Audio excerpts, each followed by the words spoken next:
E vamos lá, eu preciso compartilhar a tela, né, gente? É meio importante. Eu ia começar a falar aqui sem a tela tá compartilhando. Peraí. Vamos lá. Eu sempre compartilho a tela. Hoje vai dar problema, porque é sempre assim. Vamos lá. Põe a apresentação e a apresentação. Aqui assim. Isso. Até meu gato veio da aula hoje, gente. Vamos lá. Então, eu escolhi roubar esse assunto da minha mãe hoje, que é a lei da liberdade. Ela tá no capítulo 10, da parte 3 do Livro dos Espíritos. E, como vocês podem ver, são muitos tópicos. É basicamente um resumão de tudo que eu acho que a gente já viu. Então, acho que vai ser fácil. Vai ser fácil para explicar novamente. É um resumão e a gente vai começar a liberdade natural, escravidão, liberdade de pensar, liberdade de consciência, livre-arbítrio, fatalidade, conhecimento do futuro e resumo teórico do móvel das ações humanas. Então, vamos lá. Vixe, eu roubei o slide da minha mãe também, gente. Então, eu roubei a aula, roubei o slide. Mas na próxima que eu já vou estar familiarizada, vou eu. Vamos lá. Liberdade natural. Liberdade significa o direito de agir segundo a própria vontade do livre-arbítrio. Se eu tiver uma dificuldade para ler, gente, é que tem um risco no meu computador aqui, e aí fica meio difícil para eu ler. Mas, continuando. Desde que pessoas ou instituições não sejam prejudicadas. Ou seja, todos nós somos livres, mas não tanto quanto a gente imagina. Porque eu acho que a gente tem isso daqui nas nossas leis humanas também, né? Que todos somos livres, até que a liberdade a nossa liberdade não afete a liberdade do outro. Então, porque a gente convive em sociedade, fazer o quê, né? Alguns antissociais pensam fazer o quê, mas a gente convive em sociedade, então nós temos que aprender a compartilhar os nossos direitos e os nossos deveres com todo mundo, né? Então, de acordo com o Livro dos Espíritos, não existe liberdade absoluta, mas relativa, porque todos precisais uns dos outros, tanto os pequenos como os grandes. Foi basicamente o que eu falei agora há pouco. Todo mundo precisa um do outro e ninguém pode ser livre ao ponto de afetar a liberdade um do outro. Eu não posso querer fazer algo que acabe prejudicando. Eu posso querer fazer algo que prejudique uma outra pessoa, mas não vai ser o certo, né? Não vamos estar agindo com a liberdade natural. O limite da liberdade individual está restrito à liberdade do outro. Desde que dois homens estejam juntos, há entre eles direitos a serem respeitados, e, portanto, nenhum deles gozará da liberdade absoluta. Ou seja, quem goza da liberdade absoluta é aquela pessoa que não vive em sociedade, que vive isolada, vive sozinha, então aí ela sim pode ser dona de si mesma, pode fazer o que ela quiser, mas enquanto a gente vive com outras pessoas, nós temos que aprender a nos comportar. A adequada compreensão desse teor de ideias ensina-nos como agir corretamente nos diferentes níveis do relacionamento humano, familiar, profissional, social, institucional, religioso, etc. Visto que a liberdade de pensar, falar e agir, além de ser restritiva em si mesma, desencadeia consequências, boas ou más, no tempo e no espaço. Então, a gente aprende desde cedo, né, desde pequeno, no prezinho, quando a gente tá lá com as outras crianças, que você não pode roubar o giz do amigo, né? A gente aprende a como se comportar, que as nossas ações têm consequências boas ou más, de acordo com o que a gente faz, né? Então, é isso. Vamos ver. Escravidão. Opa! Escravidão. Não é boa, gente. Acho que não preciso muito falar muito que não é muito boa, não é contrária à lei de Deus. Ela é uma questão que desaparece com quanto a gente evolui, não desaparece, né? Ela fica evidente que que é contrária à lei de Deus. Porque até hoje a gente não tem a escravidão direta, mas a gente tem escravidão ainda no nosso mundo, infelizmente. Só que, graças a Deus, a gente já tem um melhor conhecimento sobre isso e sabe que não é certo.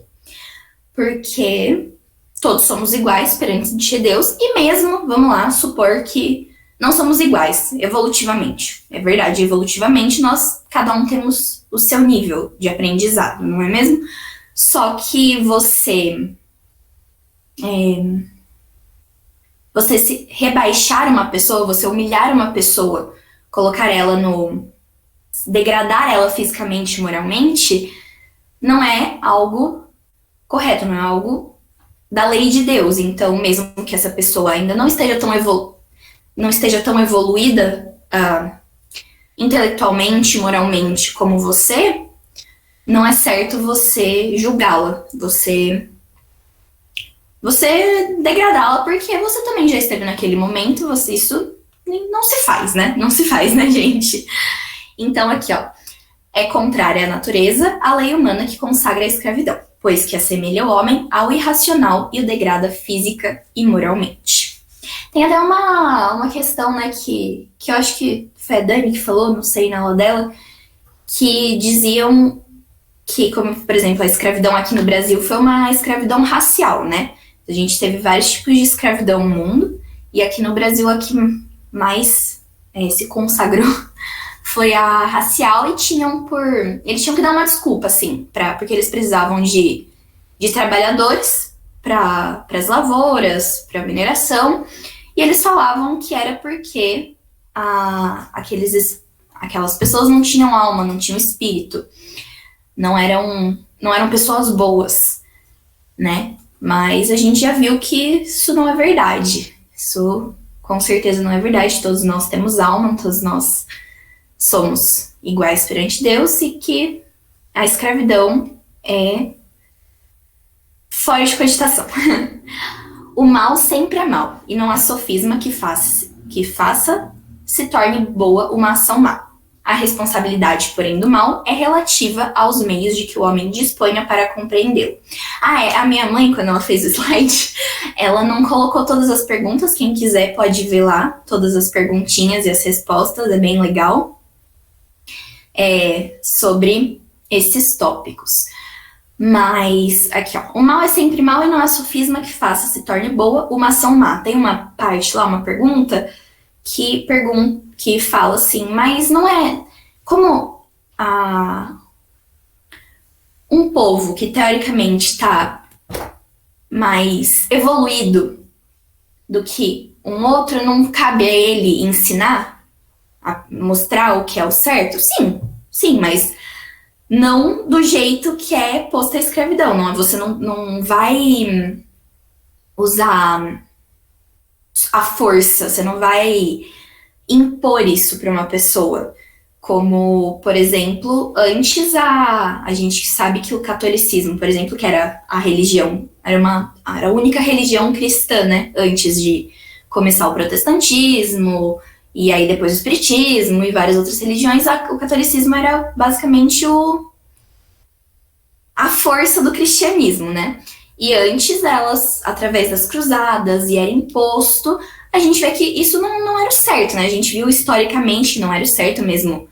O cristianismo em si é correto, é uma religião boa e tal, só que o jeito que era imposto, do mesmo jeito como a escravidão foi imposta para ensinar alguém, não era o meio correto, porque não é contrário à lei de Deus, você não serve com humildade, com caridade, que são a base, né? A base do cristianismo, ou a base de pessoas boas, pessoas evoluídas. Então, você não pode impor isso, você não pode falar que você está ensinando alguém quando você está usando a sua força, você está degradando uma pessoa, não é mesmo? Então, aquele que tira proveito da lei da escravidão é sempre culpado de violação da lei da natureza. É aquele negócio, né? Eu não escravizei uma pessoa. Eu nunca tive um escravo. Eu acho que aqui ninguém tem um escravo, né? Mas antigamente, vamos dizer. Minha mãe, vocês têm eu, olha só. Eu não vou nem comentar. Mas ela não é nossa escrava, tá bom, gente? Tudo que ela faz, eu espero que ela faça com muito amor pela gente. A gente é muito agradecida. Todas as comidinhas gostosas. Mas eu me perdi agora, tá vendo? Aquele que tira... Ai, verdade. A sociedade, quando a sociedade era escravocrata, por exemplo. Uma pessoa podia não ter um escravo, não escravizar uma pessoa, não tratar mal uma pessoa escravizada, só que já que ele é escravo, já que ele tá lá trabalhando na lavoura, vamos tirar proveito disso, vamos pegar os grãos que ele colheu, o minério que ele pegou e tal, e se aproveitar disso. Também não é certo. É aquele negócio, não fui eu que fiz, eu só tava lá. Não é justo, né? Não é correto também. Claro que tem os graus de violação, né? De violação da lei da natureza, como fala, mas ainda assim não é uma coisa correta você se aproveitar de algo ruim, porque você se aproveitando de algo ruim, você tá fazendo algo ruim. Então... isso, nossa, eu tô passando rápido os tópicos, né? Se eu estiver falando muito rápido, vocês me cortam, viu, gente? Mas é isso. E a liberdade de pensar agora. Vou tentar falar mais devagar. A gente estava falando que na liberdade natural, que a gente é livre, só que nunca a gente é livre completamente. A gente sempre tem os obstáculos, não sei se é os obstáculos que eu posso usar, mas a gente sempre tem um freio, porque a gente convive em sociedade, como eu disse, e aí a gente vai lidando com a nossa liberdade social. Mas uma coisa que é totalmente absoluta liberdade, verá o homem alguma coisa que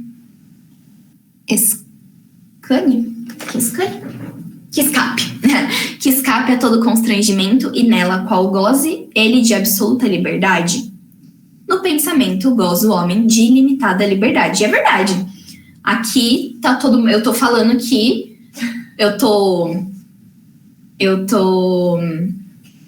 filtrando as coisas, eu tô tentando filtrar as coisas que eu falo aqui, mas o que vem primeiro? O pensamento. É uma coisa que quase nunca a gente consegue controlar. A gente pode controlar, tanto é que com o tempo a gente vai aprendendo a pensar corretamente, entre aspas, né? Bem, entre aspas, mas é isso. A primeira coisa quando você olha alguma coisa, a primeira coisa que vem é o pensamento. É uma coisa que ninguém mais sabe o que você está pensando. Que Deus sabe o que você está pensando. Esse é o ponto. É entre ele e você. Mas a sociedade, por exemplo, a sociedade que a gente convive, eles não sabem o que você está pensando. Por exemplo, racismo é crime. Vamos dar um exemplo, voltando para a escravidão. Racismo é crime. Então, se você ver alguém cometendo uma atitude, falando alguma coisa racista, a pessoa vai ser punida de acordo com a lei, vai sofrer as consequências do seu ato. Mas uma pessoa que pensa algo racista, ninguém vai saber. Ninguém tá lá para falar assim, olha, você vai ser, além de Deus e sua consciência, né? Spoiler do que vem aparecer aqui da liberdade de consciência. Ninguém tá lá para falar assim, o que você tá fazendo é errado, não faça isso. Então, o pensamento é algo que você tem absoluta liberdade. Mas aí vem a chamada liberdade de consciência. Será a liberdade de consciência uma consequência da de pensar? A consciência é um pensamento íntimo, que pertence ao homem como todos os outros pensamentos. Ou seja, você tem o seu pensamento. Aqui, eu até discuti sobre isso com a minha mãe, com a Dani, com a Gabi também, que eu falei, eu não tinha entendido muito bem essa pergunta quando eu li. Mas é isso, é uma consequência. Aí a gente chegou à conclusão que são coisas distintas, né? O seu pensamento e a sua consciência. E um depende do outro, assim, né? Teoricamente, mais ou menos. Que enquanto você pensa que tem absoluta liberdade no que você pensa, a consciência é algo separado, mas que geralmente freia o seu pensamento. É aquela vozinha lá no fundo, assim, que quando você fala assim, nossa, eu tenho 17 anos, mas eu acho que eu vou beber um pouco aqui na festa. Aí a consciência pensa, não faça isso, é errado. E aí você fala assim, não, é verdade, é errado. Ou você decide não ouvir, né? A consciência, para muita gente, é um pouco aquele amigo que você pede conselho, mas você nunca ouve o que ele fala. Você pede o conselho, você fala assim, o que eu faço? Aí o amigo vai lá e fala assim, eu acho que você devia fazer isso, tal. Aí você fala, não. Mas, quando você ouve, a consciência é aquela sua vozinha íntima que te freia, às vezes, nas coisas ruins e te incentiva nas coisas boas. Enquanto a liberdade de pensar tá aqui, por exemplo, aqui na sua vida, eu, Rafaela, eu penso de uma forma que meu pensamento, ele foi construído nessa vida, junto com as pessoas que me cercam e com os meus valores. Então, porque a gente é sempre influenciado pelo nosso meio que a gente vive, né? Então, esse é o pensamento da Rafaela. A consciência é um pensamento maior, ele engloba mais coisas. Ele é uma voz íntima. É uma voz íntima, isso, obrigada. É uma voz íntima, por exemplo, que eu lembro que ela falou, é como se juntasse todas as suas vidas, né? A gente acredita em encarnação. Todas as suas vidas e o que você aprendeu de tudo isso, tudo que você evoluiu, tá lá guardadinho, só esperando para quando você for fazer alguma bobagem ou quando você for fazer alguma coisa boa, e ela vai aparecer lá, sua consciência vai aparecer lá, falando, te aconselhando, né, te dando consciência dos seus atos, dos seus pensamentos. Então, a gente pode dizer que são coisas separadas, mas a consciência pode ser também aquele freiozinho da sua absoluta liberdade de pensar. Então, é isso. A consciência é um pensamento íntimo que pertence ao homem, como todos os outros pensamentos. Constranger os homens a procederem em desacordo com o seu modo de pensar, fazê-los hipócritas. A liberdade de consciência é um dos caracteres da verdadeira civilização e do progresso. Você não vai falar, tipo, o que você tá pensando tá errado. Você não vai impor o que você pensa para uma outra pessoa, porque cada um tem a sua consciência. Você não vai impor a sua consciência para uma outra. Cada um tem sua consciência, cada um tem o seu modo de pensar, cada um tem o seu modo de agir. E estando correto, você não tem que a gente não tem que dar pitaco, né? Dar pitaco não, impor a sua vontade acima da outra. Se for, às vezes, se você vê que é um pensamento, por exemplo, errado, não errado, né? É um pensamento que não é... que não é bom, que é errado, vamos dizer assim. Você também não vai impor o seu modo de pensar. Você vai, como sempre, como Jesus falava, né? Como a gente aprende desde cedo, você vai mostrar para ele o seu modo de pensar, tentar falar assim, olha, isso não é certo, com humildade sempre, uma coisa que a gente tem que aprender, né? Humildade, tentando ajudar a pessoa, não falando, olha, você para de pensar isso tá errado e não quero nem saber. Ouve o que eu tô dizendo. Tem que ir com calma. Aí, ó, será respeitável toda e qualquer crença, ainda quando notoriamente falsa. Toda crença é respeitável quando sincera e conducente à prática do bem. Essa linha aqui tá me atrapalhando. Condenáveis são as crenças que conduzem ao mal. Que foi o que eu falei, que eu tava falando aqui. Toda crença, que todo o seu modo de pensar é respeitável quando você tá se referindo ao bem, tentando, né, com coisas boas, você não pode julgar essa crença, você não pode julgar ela como errada, porque a gente é muito relativo, né, aquele negócio de certo e errado nessa questão das crenças, porque se uma pessoa acredita, por exemplo, vamos chegar no ponto de religião, eu sou espírita. A minha avó era católica. Ela falava que era espírita, mas ela era bem católica. Assistia a missa todo dia, a novena. Mas então, eu não posso falar que o jeito de pensar da minha avó estava errado do mesmo jeito que ela não podia falar que o meu jeito de pensar estava errado. Sendo que, quando a gente for ver, né? Quando a gente vê a maioria das religiões assim, quando você pesquisa a fundo, você vai ver lá no fundo, no íntimo, assim, qual que é o objetivo, né? Você sempre vê que é sempre o mesmo objetivo. Você tentar ser uma pessoa boa, você tentar somar ao mundo que você vive, né? Então, aqui tá falando, condenáveis são as crenças que conduzam ao mal.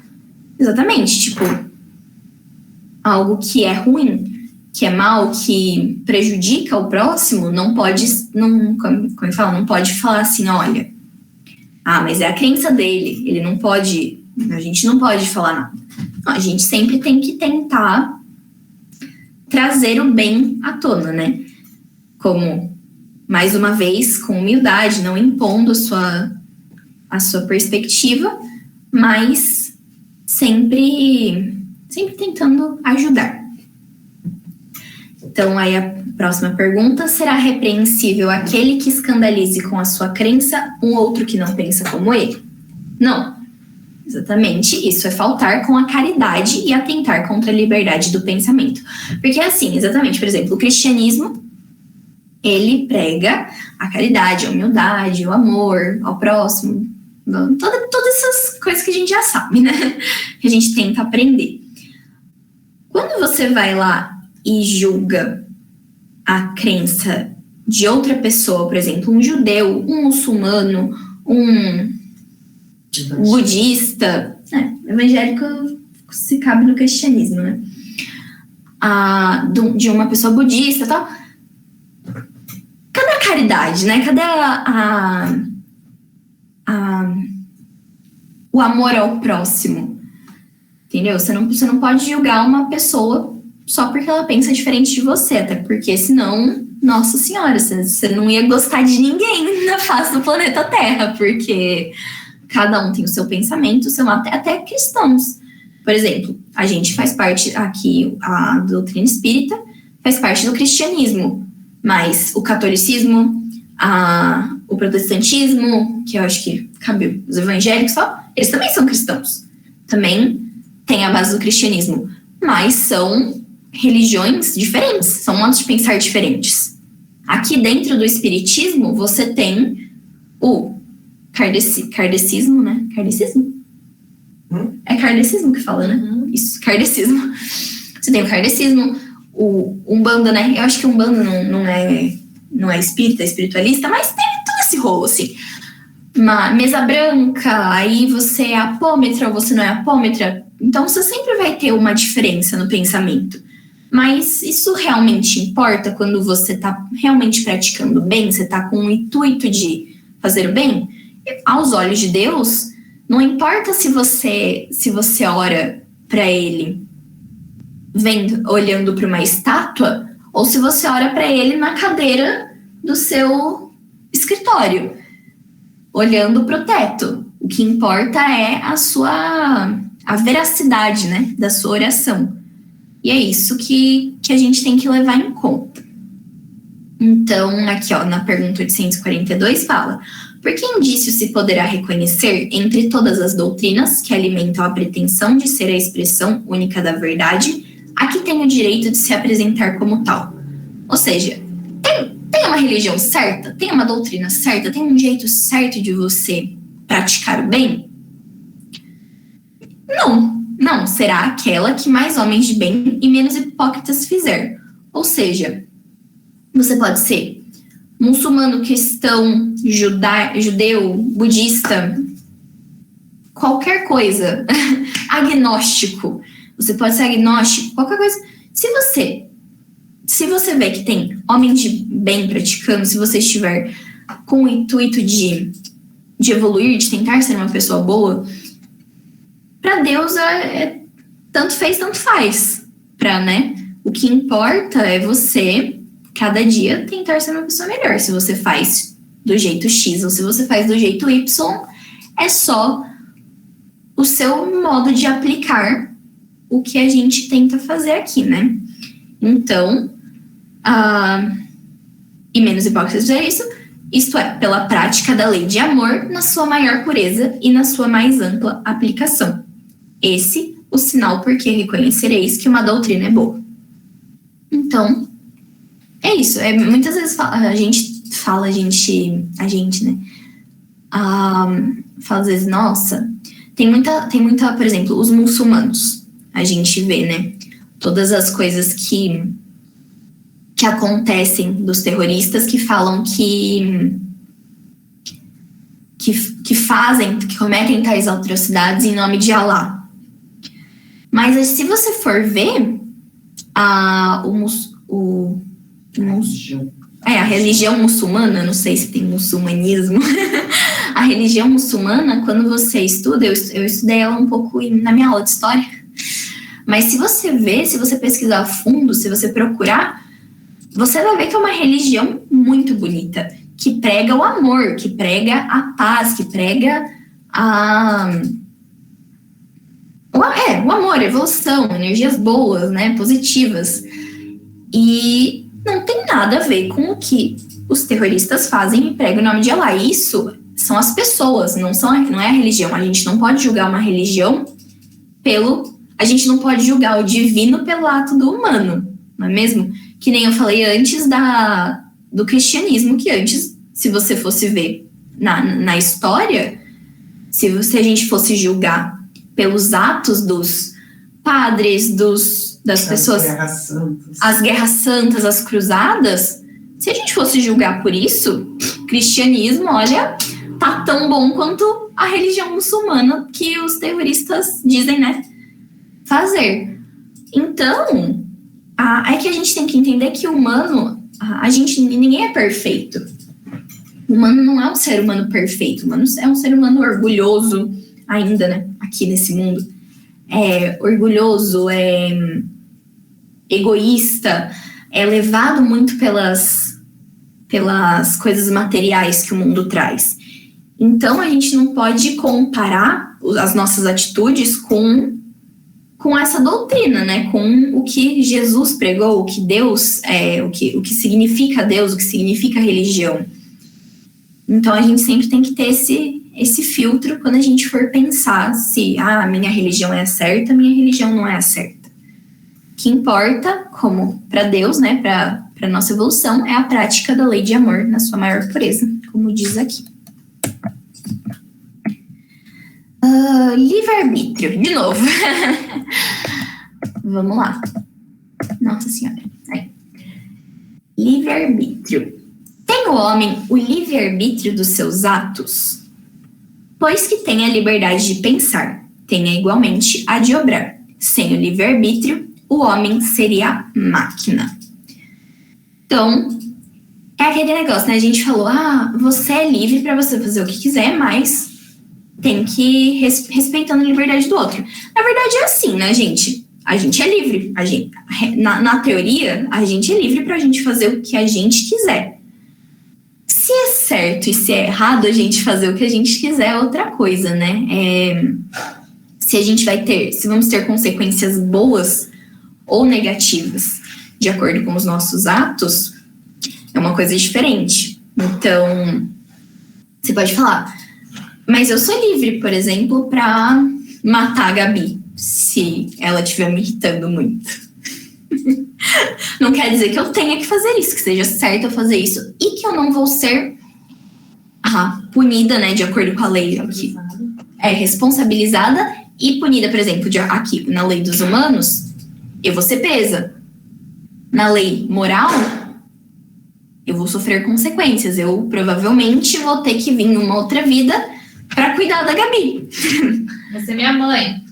Vou ser mãe da Gabi na outra vida. Então, não quer dizer que a gente faça, que a gente tenha a liberdade de fazer, que não vão haver consequências. Então, é por isso que sempre o livre-arbítrio vem acompanhado da liberdade de consciência, né? Que é pra gente distinguir o certo do errado. Então, 6 de 16 são 10. A liberdade de agir, tem gente aqui me ajudando. Eu era equipe técnica, agora elas viraram equipe técnica. A liberdade de agir, desde que haja vontade de fazer. Nas primeiras fases da vida, quase nula é a liberdade que se desenvolve e muda de objeto com o desenvolvimento das faculdades. É isso, né? Acho que nem a gente, quando a gente é criança, a gente tem que obedecer a nossa mãe. Geralmente a gente obedece até depois de adulto, né? Mas quando a gente é criança, a gente não tem liberdade para fazer tantas coisas quando a gente é adulto. Quando a gente está no começo da nossa vida espiritual, quando a gente ainda não é tão evoluído, a gente não aprendeu muita coisa, a gente não passou por tantas encarnações, alguma coisa assim, a gente também tem uma liberdade um pouco restrita, né?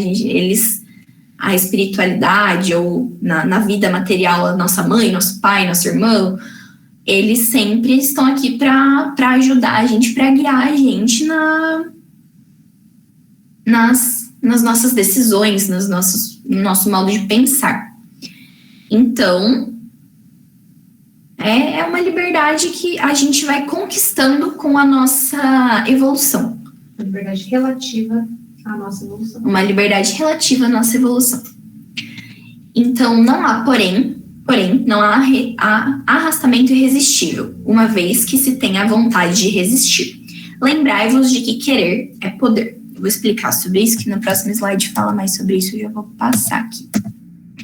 Então, a gente fala assim, mas exatamente, se eu não tenho tanta liberdade assim, será que eu sou tão culpado por fazer alguma coisa na minha vida? É assim, às vezes você foi dirigido a fazer algo, só que você sempre tem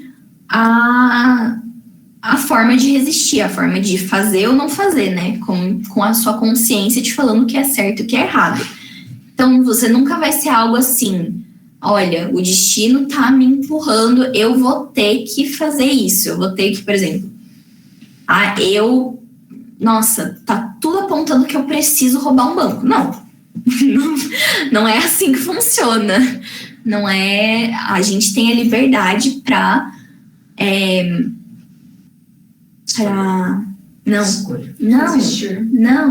resistir. Minha mãe tava falando aqui a palavra, não é essa palavra. De resistir ou não às tentações.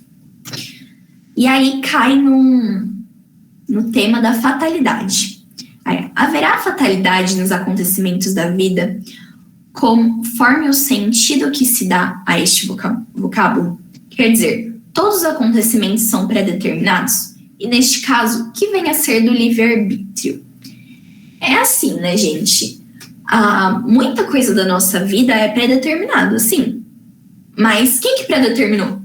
Você junto com a espiritualidade e tal, e aí cai nesse negócio da sua evolução, da sua liberdade, de ver o que é melhor para você, o que não vai ser melhor para você, mas é isso. Se você tem alguma coisa, por exemplo, alguma prova já pré-determinada na sua vida, você escolheu passar por isso porque isso vai te ajudar, né? E aí, se você se acabar falhando na prova, não vai te ajudar, mas vai fazer você ter que vir de novo e fazer e passar por aquela fatalidade, né, que a gente fala, passar por essa prova. Então, você tem o livre-arbítrio, na vida espiritual para escolher o que você quer passar, o que você quer provar, o que você quer tentar evoluir na sua vida, e você tem o livre-arbítrio também para, na vida carnal, para você resistir ou fazer o que é certo, ou não fazer o que é certo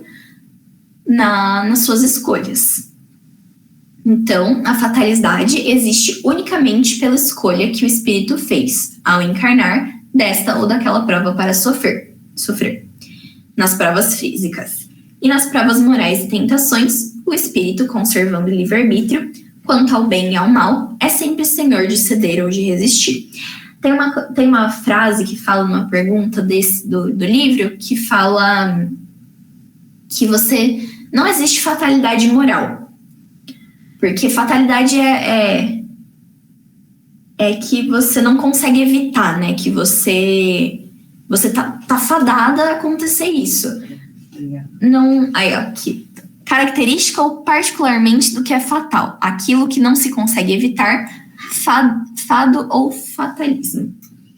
É isso, você não existe fatalidade moral. O que você passa aqui não é uma fatalidade, é uma coisa que você tem que provar, uma coisa que você, com o decorrer da sua vida, se você fizer as escolhas certas ou as escolhas erradas, você vai ter ou não que passar por isso. Mas nunca vai ser uma fatalidade. E as provas físicas, sim, aí você pode ter fatalidades, como foi o que a gente falou, né? Foi o que eu falei, com as nossas escolhas ao decorrer da sua vida, você pode passar por uma ou por outra situação que vão te ajudar, te atrapalhar ou de alguma forma te fazer se mexer. Então, aqui, ó. Há pessoas que parecem perseguidas por uma fatalidade, independente da maneira que procedem. Não lhes estará no destino o infortúnio? Algumas pessoas só escapam de um perigo mortal para cair em outros. Parece que não podiam escapar da morte. Não é nisso fatalidade? Como a gente falou, talvez essas fatalidades sejam provas que a pessoa precisa sofrer. Se ela escapou de uma, ela vai ter que vai achar outra para você cumprir a sua missão que você veio fazer aqui, né?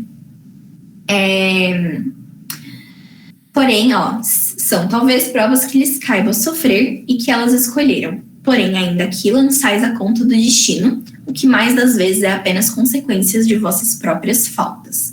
Trata de ter pura consciência em meio dos males que te afligem, e já bastante consolado te sentirás. É aquele negócio, né? A gente sempre fala assim, nossa, não, estão querendo que eu me dê mal. Não é possível, estão querendo que eu vá mal em física na prova. Meu professor, ele tá pegando no meu pé, o destino, eu não sei, nunca vou aprender física. Eu nunca vou aprender física pelo destino, porque na aula eu fiquei lendo meu livro do Harry Potter ao invés de prestar atenção na aula de física, ao invés de tentar fazer o exercício. É aquela questão, né? A gente sempre tenta culpar o destino. Nunca é nossa culpa as coisas que acontecem com a gente. Nunca é a gente que fez. É sempre o mundo que conspira contra a nossa felicidade. Mas não é isso, né? Se a gente for parar para pensar mesmo no que a gente fez, o que a gente deixou de fazer, a gente vai ver que é muito nossa culpa, né? A gente não é culpa a palavra, mas foram os nossos atos, os nossos atos, nosso modo de pensar que nos levaram para essa fatalidade, ou para essa prova, ou esse acontecimento. Aí aqui, ó, achamos mais simples e menos humilhante para o nosso amor próprio atribuir antes à sorte ou o destino os insucessos que experimentamos do que a nossa própria falta. Então é isso, temos que olhar mais para as coisas que a gente fala. Fatal, no verdadeiro sentido da palavra, só o instante da morte o é. É verdade, é verdade. Eu parei pra pensar nisso. Eu olhei essa frase e falei, nossa, mas que engraçado essa frase. Eu parei pra pensar e falei, é verdade. Porque a única coisa que a gente sabe que a gente não consegue escapar, que é impossível. Você pode tentar muito. Pode coisa postergar. Pode postergar, mas uma hora você vai desencarnar, você vai morrer, você vai ir lá pro plano espiritual. Isso é uma coisa que a gente não consegue evitar. É fatal. É uma fatalidade e a gente sabe que... Mas a gente já sabe, né? Pelo menos a gente já sabe a fatalidade que a gente tem que sofrer. Mas é isso. Como eu falo assim, no verdadeiro sentido da palavra, é a única coisa que a gente sabe que a gente não consegue evitar, que é a morte. Alguns postergam, né? Tem gente que posterga bastante, na verdade, que tá aqui faz tempo nessa encarnação, às vezes, tá? Mas uma hora vai.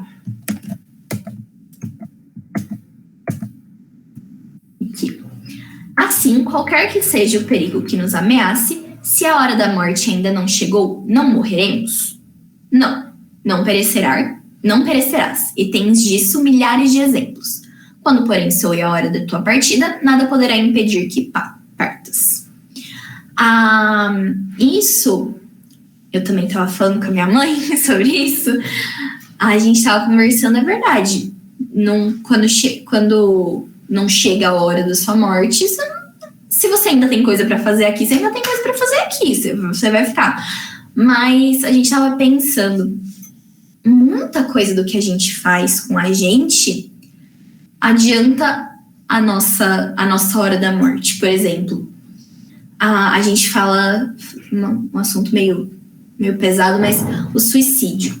O suicídio é você, se você for ver na lei natural das coisas, você está morrendo antes do previsto. Você está escolhendo acabar com a sua vida antes de terminar o prazo de validade.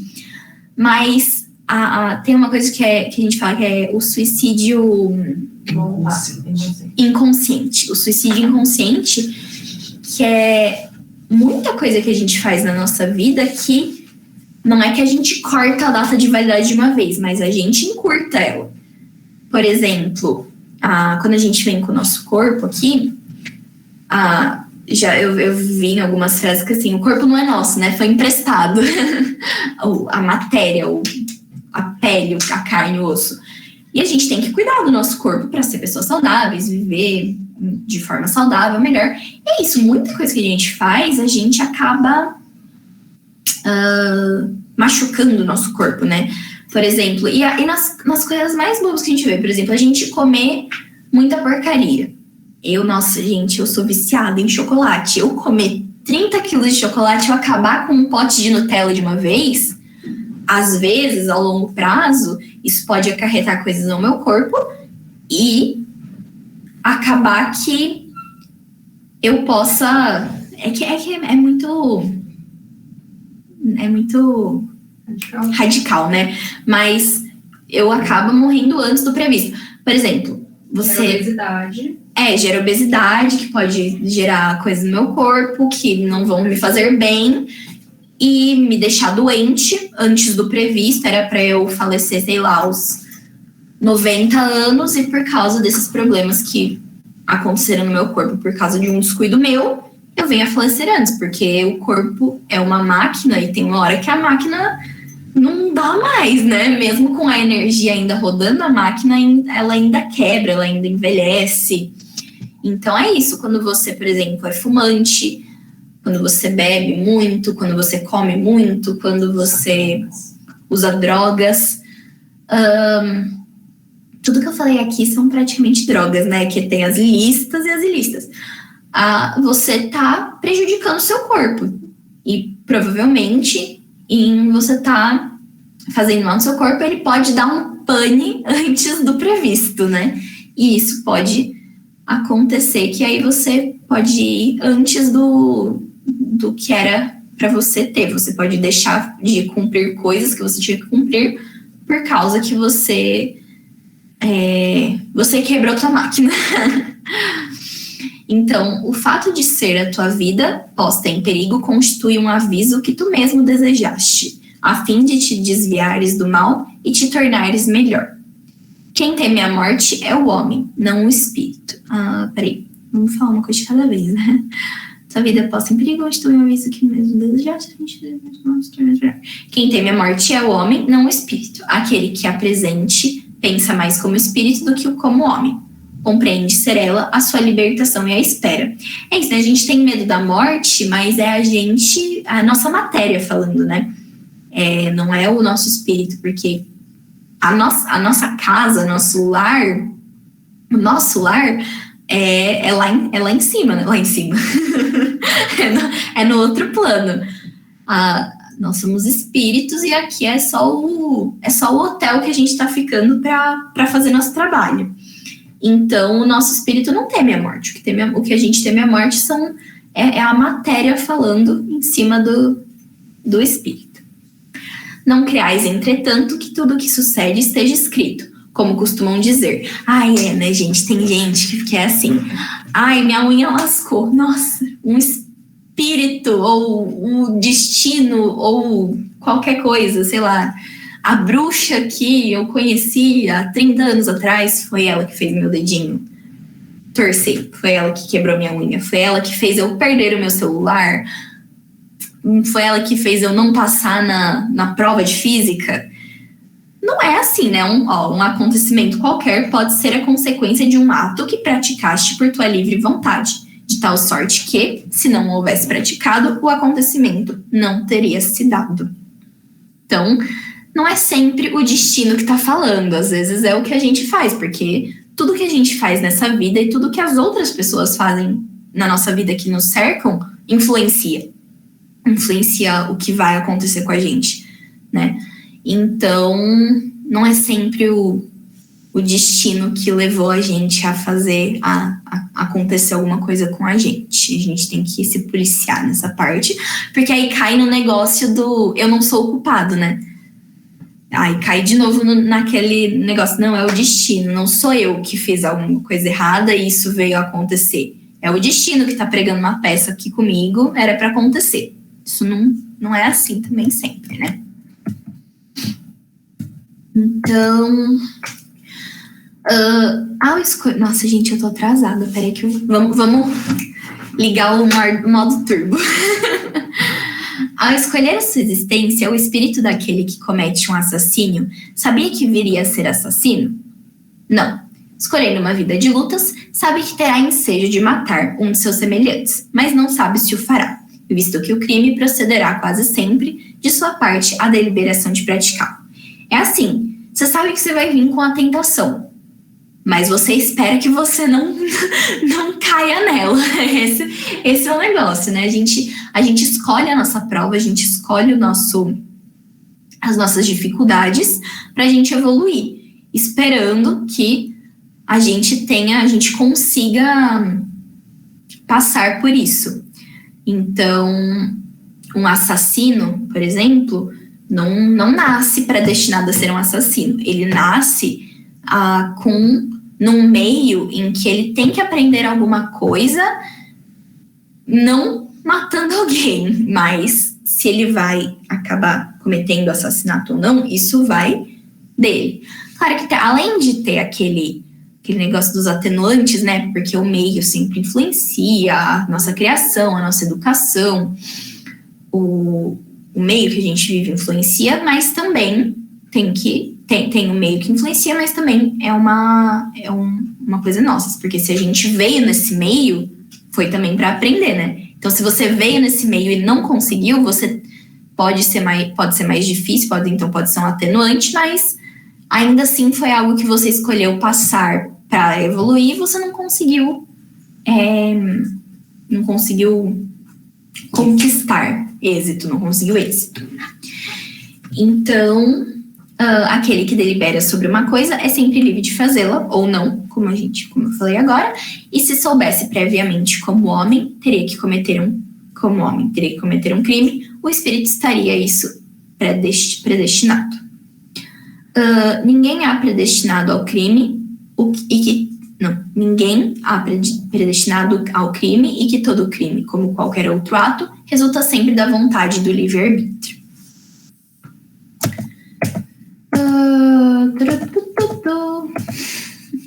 Bebezinho. Aqui. Então, a fatalidade que parece presidir aos destinos materiais da nossa vida também é resultante do nosso livre-arbítrio? Sim, tu mesmo escolheste tua prova. Para de culpar o amiguinho, para de culpar a chata da escola, o chato do trabalho. Você escolheu a sua prova e quanto mais rude ela for e melhor suportastes, tanto mais te levarás. Então, ninguém passa, como é que fala? Ninguém carrega uma cruz que não... Ninguém pega uma cruz que não consegue carregar. Você tá lá para cumprir a sua prova. Você escolheu essa prova. É difícil, ainda mais quando a gente chega aqui e tem todo esse meio material influenciando a gente e deixando à tona, tendo à tona todos os nossos defeitos, né? É uma prova muito difícil, mas a gente que escolheu, a gente que quer evoluir e tentar ter pessoas melhores. Então, conhecimento do futuro. Ai, gente, esse daqui, ó, é basicamente falando a mesma coisa. Vou explicar aqui. Em princípio, o futuro ele é oculto e só em casos raros e excepcionais permite Deus que seja revelado. Se o homem conhecesse o futuro, negligenciaria do presente e não obraria com liberdade com o que faz. Mas, se convém que o futuro permaneça oculto, por que permite Deus que seja revelado algumas vezes? Permite-o quando o conhecimento prévio do futuro facilite a execução de uma coisa em vez de estorvar. É assim, né, gente? Se a gente conhecesse o futuro, vixe, não adiantava de nada. Se eu soubesse que eu vou ganhar na loteria com 20 anos, imagina, se eu soubesse que eu ia ganhar na loteria com 20 anos, eu não ia ficar me matando para tentar entender física e passar de ano. Eu ia ficar rica, eu não ia precisar de um trabalho. Então, você saber das coisas que vão acontecer... Rafa, você tem sérios problemas com física, né? Porque você já deu 5 exemplos. É a única matéria... Tu percebeu? É a única matéria que me tira do sério. Então, aí eu tenho que usar ela. Deu pra perceber, Rafa. Eu acho que é melhor você se entender com física nessa encarnação. Senão, na próxima, você vai ter que nascer, sei lá, uma astrofísica. Deus me livre, não. Vai vir filho de engenheiros da NASA. Nossa senhora. É que eu falo física porque é uma matéria que eu tenho dificuldade, gente. Mas é que...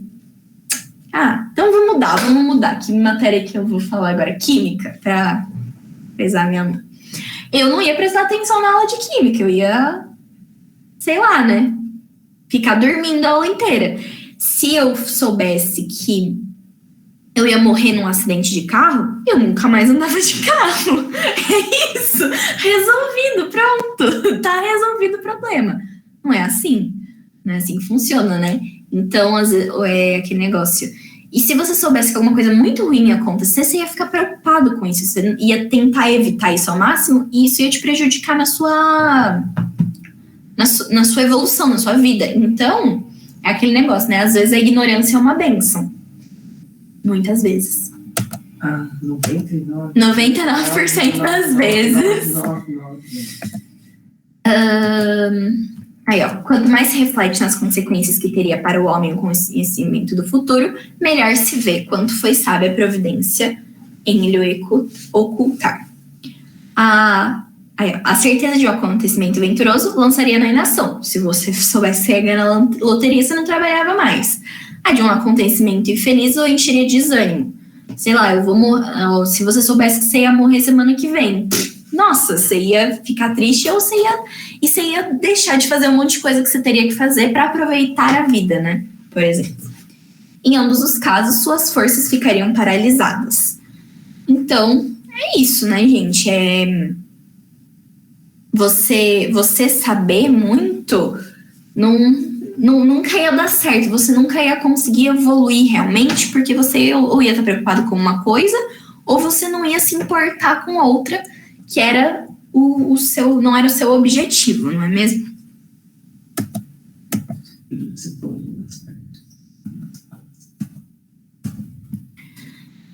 Então, aí o resumo teórico do móvel das ações humanas. Eu li aqui, eu vou ler, mas é basicamente um resumo de tudo que a gente estava falando. A questão do livre-arbítrio se pode resumir assim. O homem não é fatalmente levado ao mal. Os atos que pratica não foram previamente determinados. Os crimes que comete não resultam de uma sentença do destino. Ou seja, não é o destino que está te fazendo... Que mal em física, eu ia falar. Agora a Dani me deixou com isso na cabeça. Não é o destino que vai fazer você passar por uma prova ruim. É a sua escolha e o que você tem que passar, né?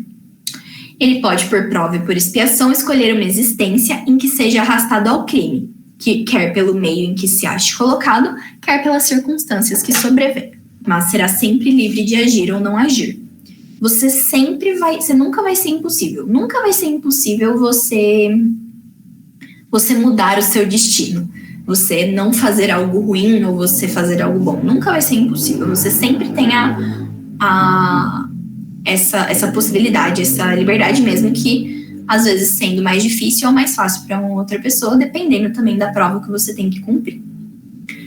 Assim, o livre-arbítrio existe para ele, quando no estado de espírito, ao fazer a escolha da existência. E das provas, como encarnado, na faculdade de ceder ou de resistir aos arrastamentos a que todos nós temos voluntariamente submetido. Então, você sempre vai ser livre, tanto para escolher sua prova, como decidir passar por ela de uma forma ou de outra.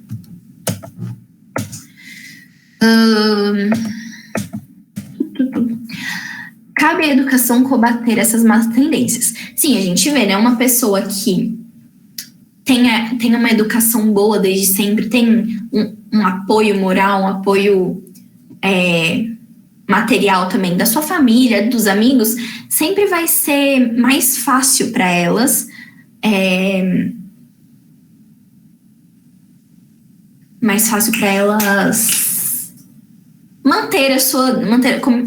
combater as suas provas, né? Mas ainda assim é aquele negócio, né? No que é muito dado, muito é cobrado. Então a sua educação combate as más tendências, mas você também tem que fazer valer, né, a educação que você teve. Falo-a utilmente quando se basear no estudo aprofundado da natureza moral do homem. Pelo conhecimento das leis que regem essa natureza moral, chegar-se-á a modificá-la.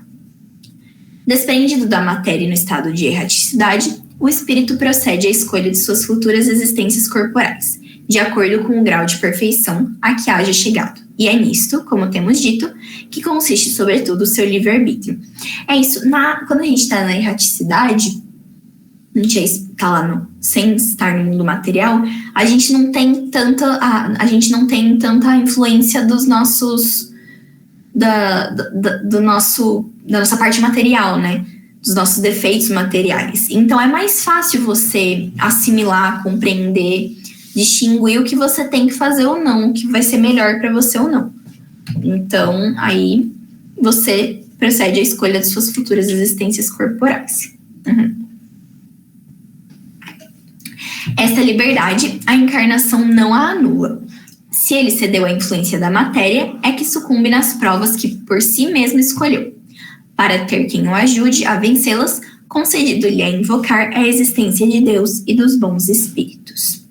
Então, se você escolheu a sua prova, e aqui, quando você está na matéria, você ainda tem a liberdade de não fazer, né, não fazer a sua prova, ou fazer e invocar a assistência de Deus e dos bons espíritos.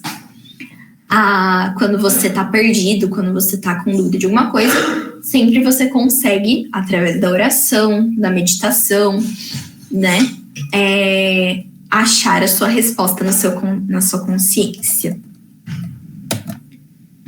Nossa! É isso! Eu não vi que tava no 15. É isso, gente. Eu acho que eu falei rápido. Acho que eu não sei se eu falei alguma baboseira. Se vocês quiserem falar agora, comentar. Mas, tem que encerrar no YouTube, né? Bom. Antes de tudo, fé. Depois de tudo, gratidão. Então, colocou aqui. E é isso. É isso. Essa não foi a nossa aula, nosso resumão de hoje. Eu acho que já pode parar a gravação no YouTube. Boa noite, bom dia, boa tarde para todo mundo que estiver assistindo aí. E até a próxima.